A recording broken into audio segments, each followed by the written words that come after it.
caro şirin dirin naro lo lo lo eva lo lo caro şirin dirin naro bereme pase gitu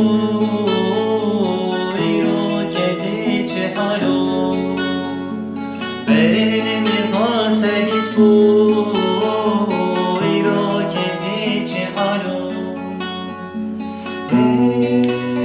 Aşksız ve paramparçaydı yaşam. Bir inancın yüceliğinde buldum seni. Bir kavganın güzelliğinde sevdim. Bitmedi, daha sürüyor o kavga ve sürecek. Yeryüzü aşkın yüzü oluncaya dek. Aşk demişti yaşamın bütün ustaları. Aşk ile sevmek bir güzelliği ve dövüşebilmek o güzellik uğruna. İşte yüzünde badem çiçekleri, saçlarında gülen toprak ve ilkbahar. Sen misin seni sevdiğim o kavga? Sen o kavganın güzelliği misin yoksa? Bir inancın yüceliğinde buldum seni. Bir kavganın güzelliğinde sevdim. Bin kez budadılar körpe dallarımızı. Bin kez kırdılar. Yine çiçekteyiz işte. Yine meyvedeyiz. Bin kez korkuya boğdular zamanı. Bin kez ölümlediler. Yine doğumdayız işte. Yine sevinçteyiz. Bitmedi, daha sürüyor o kavga ve sürecek. Yeryüzü aşkın yüzü oluncaya dek. Geçtiğimiz o ilk nehirlerden beri suyun ayakları olmuştur ayaklarımız. Ellerimiz taşın ve toprağın elleri. Yağmura susamış sabahlarda çoğalırdık.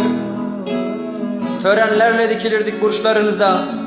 Türküler söylerdik hep aynı telden, aynı sesten, aynı yürekten. Dağlara biz verirdik morluğunu. Henüz böyle yağmalanmamıştı gençliğimiz. Ne gün batışı ölümlerin üzüncüne, ne tan atışı doğumların sevincine. Ey bir elinde mezarcılar yatan, bir elinde ebeler koşturan doğa. Bu seslenişimiz yalnızca sana. Yaşamasına yaşıyoruz ya güzelliğini. Bitmedi, daha sürüyor o kavga ve sürecek. Yeryüzü aşkın yüzü oluncaya dek. Saraylar, saltanatlar çöker. Kan susar bir gün, zulüm biter. Menekşeler de açılır üstümüzde. Leylaklar da güler. Bugünlerden geriye bir yarına gidenler kalır. Bir de yarınlar için direnenler. Şiirler doğacak kıvamda yine. Duygular yine de yağacak kıvamda. Ve yürek imgelerin en ulaşılmaz doğruluğunda. Ey her şey bitti diyenler, korkunun sofrasında yılgınlık yiyenler. Ne kırlarda direnen çiçekler, ne kentlerde devleşen öfkeler henüz elveda demediler.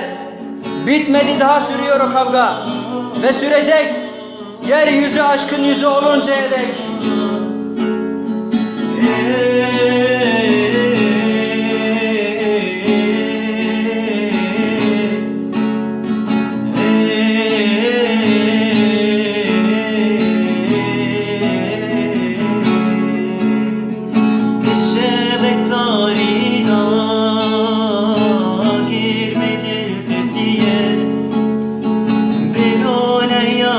Beda çave hoji girtiye